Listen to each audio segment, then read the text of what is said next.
Assalamualaikum warahmatullahi wabarakatuh. Kali ini saya mengajak Anda semua untuk melihat peperangan antara Israel dengan Iran.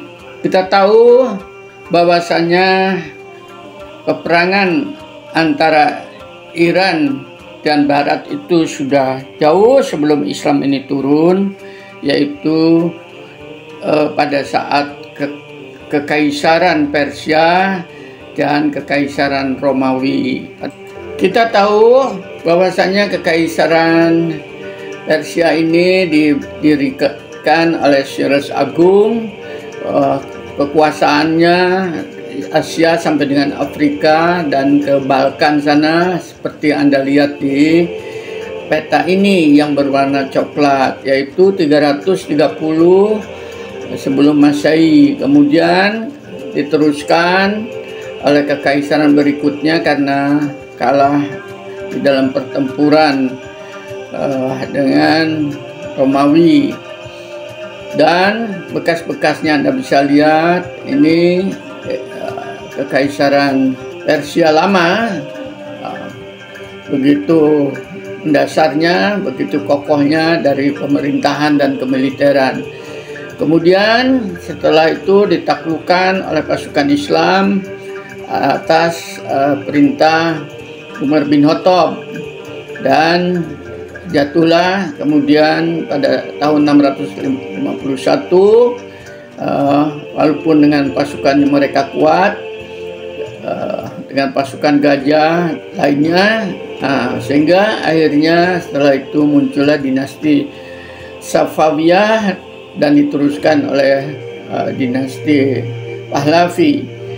Yang terakhir adalah Muhammad Reza Pahlavi sebagai dinasti terakhir, sah terakhir dari monarki. Dan ini adalah bekas kerajaannya, istana-istananya yang masih tertinggal daripada Reza Pahlavi. Kemudian terjadi revolusi Islam Iran oleh seorang ulama, Ayatullah Khomeini, yang diasingkan 15 tahun di Perancis, kemudian kembali tahun 1979 dan menggerakkan rakyat sehingga jatuhlah Reza Pahlavi, sehingga muncullah akhirnya menjadi negara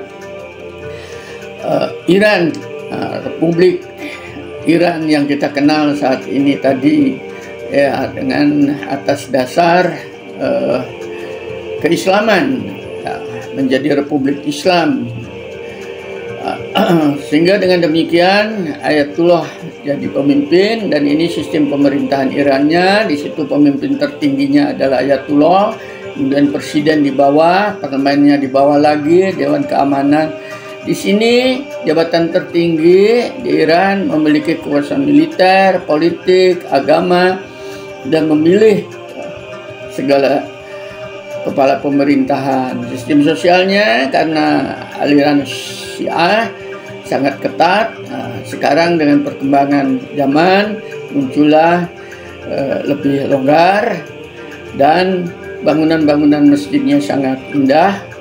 Di negeri ini ya banyak yang indah-indah, dan perkembangan militer yang juga sangat pesat yang tidak dimiliki oleh negara-negara Arab di sekitarnya. Sehingga dengan demikian Anda bisa melihat di sini bagaimana membuat rudal, bukan antar negara, sebetulnya sudah antar benua, dan senjata nuklir ini juga yang ditakuti Amerika, karena ini adalah sisa dari tangan Amerika pada saat Shah Pahlavi. Dan pada saat ini terjadi peperangan dengan Israel yang tidak diperhitungkan sebetulnya oleh Barat, bahwasanya dikiranya Iran itu seperti ayam sayur negara Arab yang lain, Saudi, Qatar, Oman, apalagi Yordania. Ternyata di luar dugaan, teknologinya mengejutkan dunia. Jenderalnya yang lalu mengatakan bahwa Iran memiliki lebih dari 3.000 rudal balistik yang dapat mencapai target. Juga telah membuat kemajuan luar biasa pada rudal balistik mereka. Persenjataannya menyangkut sistem jarak menengah yang dapat menjangkau Israel, Semenanjung Arab, dan benua lain. Rudal ini memiliki kecepatan hipersonik, hulu ledaknya dapat bermanuver terhadap umpan. Selain itu memiliki rudal dengan jumlah yang banyak. Langkah Teheran ini oleh Israel, dia takut sebagai ancaman sehingga dia menyerang. Iran tak akan menyerang kalau tidak diserang. Sekarang Anda bisa melihat paparan sandiwara abad ini, di mana Israel akibat ketamakan keserakahannya hancur oleh rudal balistik dari Iran. Sehingga dengan akurasi yang baik itu selalu tepat sasaran.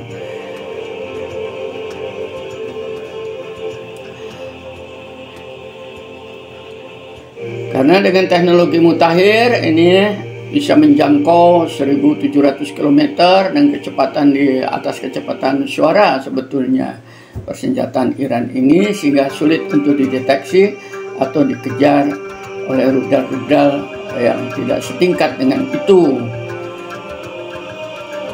Variasinya sangat banyak, sehingga pada saat bombardemen ratusan sampai ribuan itu di luar dugaan sebetulnya meratakan Haifa, Yerusalem, dan tempat-tempat lain di Israel itu di bumi hanguskan. Diharapkan juga biar merasakan seperti Gaza yang telah mereka hancurkan.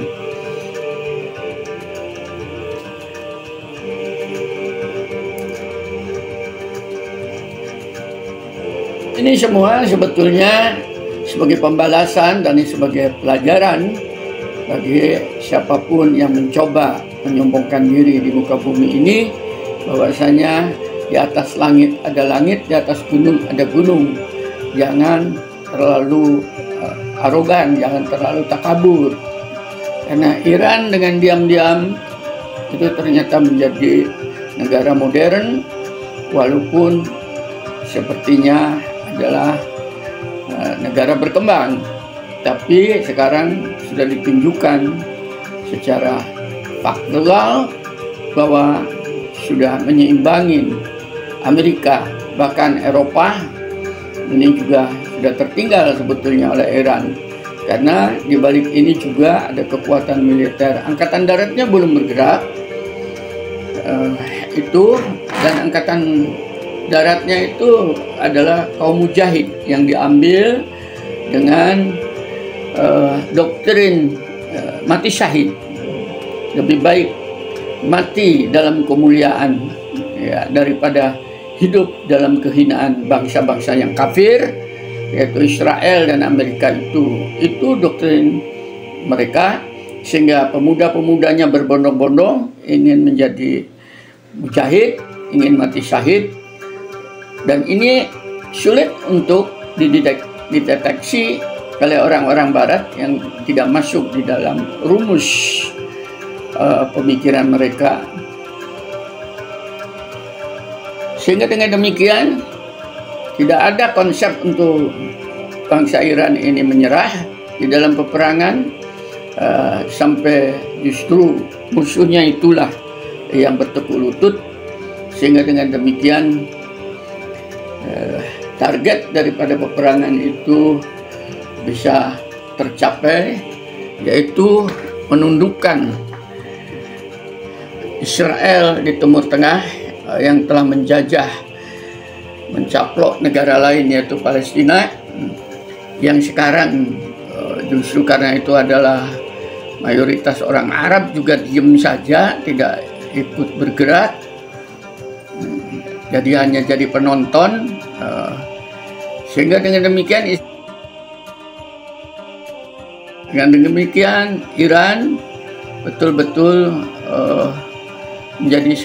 menjadi negara yang ikhlas untuk menghancurkan kemungkaran di atas muka bumi, bukan untuk memperkaya diri, keluarganya, atau untuk melakukan eksistensi kekuasaannya, tidak, tapi penyeimbang di alam ini oleh Tuhan diturunkan di luar pikiran manusia, bahwa di Timur Tengah masih ada jagoan yang berani bertarung di berbagai sektor. Ya, apabila Israel ini hancur, diharapannya tentunya dia akan mundur, dan harapannya itu tentunya terjadi penyerahan, sehingga kantong-kantong Palestina harusnya sudah bisa dikembalikan lagi. Baru di situ akan terjadi negosiasi. Nampaknya arahnya ke arah situ, karena sudah terlanjur hancur-hancuran, sudah terlanjur diserang, maka pembalasannya tentunya harus lebih menguntungkan daripada sekedar menang perang. Amerika belakangan tahu-tahu terpancing masuk di dalam kancah peperangan ini karena dikiranya dengan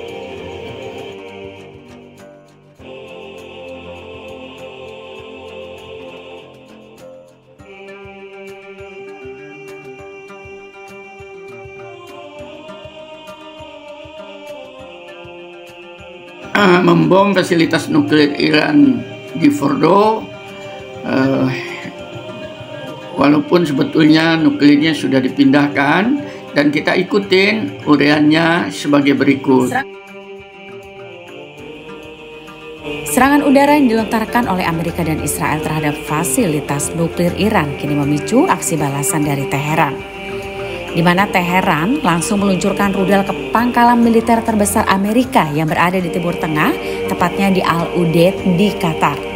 Sekaligus gelombang serangan ke wilayah Israel termasuk ledakan besar yang terekam di Ashdod.